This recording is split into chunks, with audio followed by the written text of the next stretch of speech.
2020년 3월 전 국민의 분노를 산 N번방 사건, 그 후 디지털 성범죄에 많은 이목이 집중되면서 이와 관련된 법안 개정법이 쏟아져 나오고 있습니다.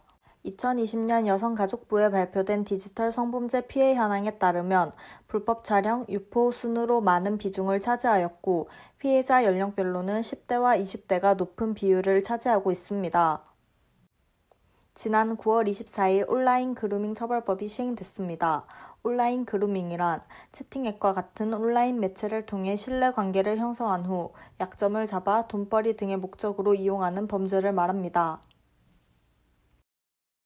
그동안 온라인 그루밍은 대화 내용만으로는 가해자를 특정하기 어렵고 증거가 부족하다는 이유로 처벌하기 어려웠습니다.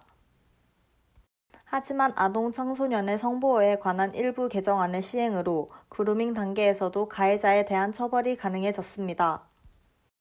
이제부터 아동 청소년을 성적으로 착취할 목적으로 유인 권유하는 등의 행위도 그루밍 행위로 포함되며 적발 시 3년 이하의 징역이나 3천만 원 이하의 벌금형에 처해집니다.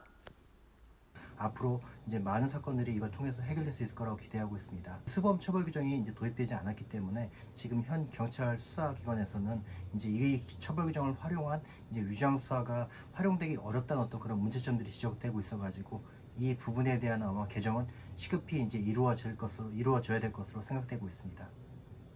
사람들이 온라인 성착취에 대해 관심을 많이 가지고 온라인 그루밍법이 개정되었으니까 또다시 N번방 사건과 같은 일이 발생하지 않았으면 좋겠어요. N번방 사건 이후 처음으로 온라인 그루밍과 관련한 법안이 시행되었습니다.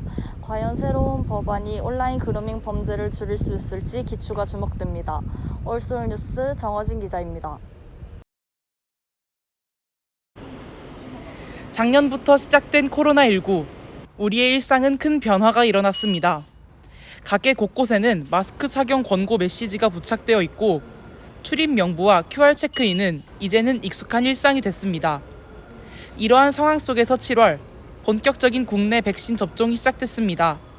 이로 인해 코로나19 전 일상을 기대하는 사람이 크게 증가했습니다. 거리두기 규제도 대폭 완화되었고 밖을 찾는 사람들도 크게 증가했습니다. 그러나 밖을 찾는 사람들이 늘어나고 사람들 간 접촉도 증가하면서 크고 작은 분쟁이 발생합니다. 이로 인해 시민들의 불안감이 점점 커져가고 있습니다. 거리두기가 완화되면 더 좋을 줄 알았는데 확진자 수도 늘어나고 밤에 거리가 더 무서워진 것 같아요. 아무래도 좀 우려스럽죠. 상황은 더 심각해져 가는데 규제조차 풀려버리니까. 술집에서 시비가 걸렸다는 신고, 거리두기 인원 초과 신고, 이외에도 민사싸움 등 다양하게 접수되는 신고에 경찰은 늘 골머리를 앓고 있습니다. 이제 2단계가 해제가 되고 나서는 한 30-40% 정도 많이 증가했고요. 근데 이번에 집합금지가 아예 해제되고 나서는 크게 증가하는 거 없습니다. 이제 금요일, 토요일 정도 되면 한 5%에서 10% 정도 증가를 했습니다. 아직은 조금 완전 해제를 하기에는 시기상조이지 않나 이런 생각이 들거든요. 거리두기 해제 속 시민들의 우려는 여전합니다. 현재 코로나19 확진자가 계속해서 증가하고 있고 백신을 맞더라도 감염되는 사례가 나오고 있기 때문입니다.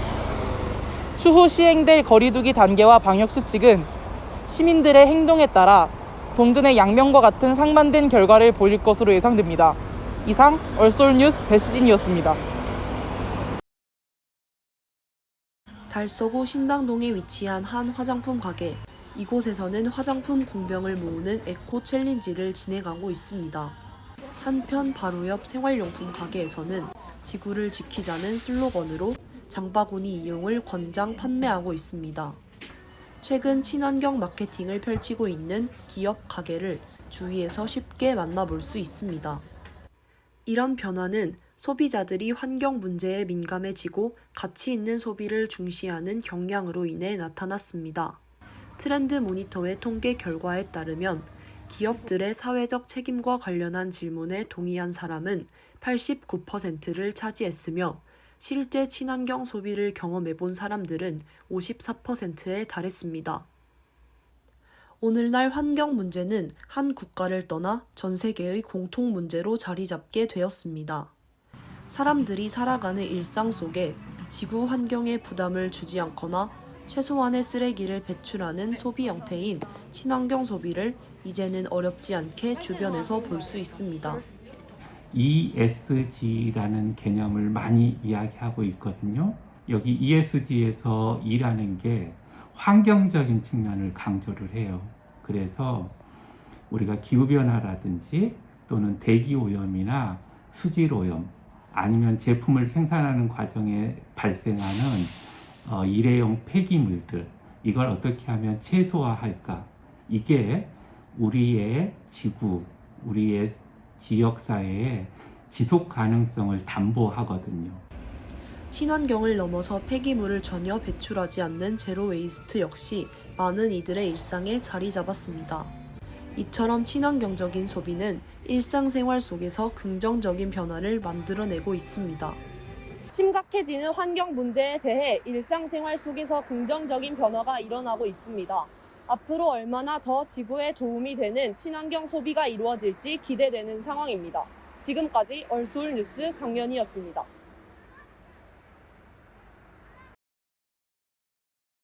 환경 문제가 심각해지고 있는 가운데 국민들은 계속 변화하는 정책에 부담감을 느끼고 있습니다. 2020년 12월 25일 전국 공동주택에서부터 생수나 탄산음료 용기 등에 주로 쓰이는 무색 투명 페트병을 별도 분리수거함에 넣도록 하는 투명 페트병 별도 분리배출제가 시행되었습니다. 페트병 분리배출 시 내용물을 완전히 비우고 라벨을 제거해 페트병을 구겨 뚜껑을 닫아야 합니다. 그러나 라벨을 제거하지 않거나 뚜껑을 닫지 않는 등 제대로 된 분리배출은 이루어지지 않고 있습니다.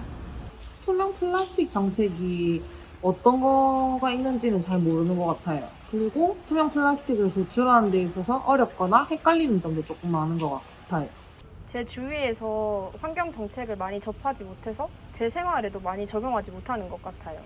이처럼 국민들은 환경 정책에 대해 정확하게 인지하지 못하고 있기 때문에 정책을 지키는 것 또한 힘든 상황입니다. 정부에서는 다양한 환경 문제 정책을 내놓지만 오히려 국민들에게 혼란만 가중시킬 뿐입니다. 국민들에게 환경을 지키기 위한 행동을 바라기 이전에 정부에서는 더 효율적인 대응과 바뀌는 정책에 대한 신속 정확한 홍보 방법을 마련해야 할 것으로 보입니다. 이상 얼소울 뉴스 이정현이었습니다. 지난 2018년 9월 공유 전동 킥보드 서비스가 등장하면서 전동 킥보드는 이제 시민들에겐 하나의 이동수단으로 자리 잡았습니다. 전동 킥보드를 사용하는 사람이 증가함에 따라 전동 킥보드 사고 비율이 2020년 전년 대비 약 135%가 증가하며 사고에 대한 우려도 커졌습니다. 지난 5월 전동 킥보드의 안전한 이용을 위해 도로교통법이 개정됐습니다. 무면허로 운전할 시 법칙금 10만 원이 부과되고 안전모 미착용은 2만 원, 동승자와 함께 탑승할 시 4만 원의 과태료가 부과되는 등 전체적으로 규제가 강화됐습니다. 하지만 이를 지키는 사람들은 거의 보기 힘듭니다. 다른 시선에서는 개정 법안을 지키기 어렵다는 지적이 나오고 있습니다. 전동 킥보드는 지정차로인 자전거 도로나 제일 끝 차선에서 타야 합니다. 사실상 이 지정차로를 지키기 어렵다는 것입니다. 곳곳에서 끊겨있는 자전거 도로를 쉽게 발견할 수 있고 끝 차선에서 타려고 해도 갓길 주차된 차나 과속하는 차 때문에 전동 킥보드를 타기 어려운 상황입니다. 전동 킥보드를 자전거 도로에서 타야 되는데 자전거 도로가 끊겨서 그냥 도로에서 타려니까 너무 자동차가 많아서 위험한 것 같아요. 많은 분들이 이런 바뀐 법안을 잘 모르시더라고요. 저희가 순찰을 하다 보면 이런 풍경들이 흔히 보이거든요. 법 개정이 된 지 4달이 지난 지금 현행법을 지키는 사람들도 적을 뿐더러 현행법에 대한 지적도 적지 않게 나오고 있습니다. 현행법을 정착시키기 위해서는 이를 완벽하게 지킬 수 있는 환경을 구축하는 것이 우선일 것으로 보입니다. 이상 얼소울 뉴스 배수진이었습니다. 달서구에서는 2016년 7월 전국 처음으로 여성가족과 안에 결혼장려팀을 만들었습니다.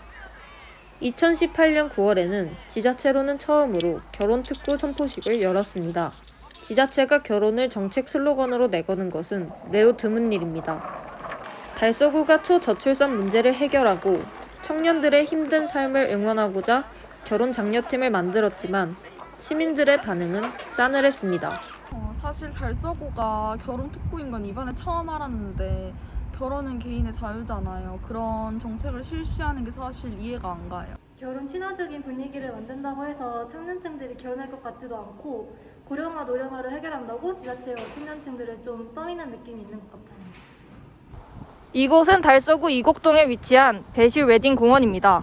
달서구가 국토교통부의 지원을 받아 공원 전체를 결혼식장으로 꾸며놨습니다. 하지만 와룡산 등산객 외에 방문하는 관광객들을 찾아볼 수 없습니다. 심지어 정치계에서도 달서구 결혼특구에 대해 거센 비난을 하고 있습니다. 대구 정의당에서는 결혼특구에 대해 지자체가 결혼 정책을 내세우면 결혼을 하지 않거나 아이를 낳지 않거나 이성이 아닌 가족 공동체는 문제가 있는 것으로 치부될 위험이 있다고 말하고 있습니다. 시민들은 이런 결혼 장려 정책들은 여와 남이 만나 결혼을 하고 아이를 낳아야 한다는 정상가족 이데올로기를 구성하고 있다고 정의당과 같은 목소리를 내고 있습니다. 남자와 여자가 결혼을 하지 않으면 이상한 사람이 된 것 같아서 별로인 정책인 것 같아요. 또한 불임 등의 이유로 아이를 낳지 못하는 가족도 있을 텐데 그런 가족의 형태는 진정한 가족이라고 보지 않는 것 같아서 조금 많이 불편한 정책인 것 같습니다. 2016년부터 현재까지 결혼 장려 정책을 펼쳐오고 있는 달서구. 하지만 비난의 목소리는 점점 커지고 있습니다. 이 정책이 정말 청년들에게 도움이 되고 있는지 다시 한번 생각해 보아야 할 때입니다. 얼소울뉴스 이가연입니다.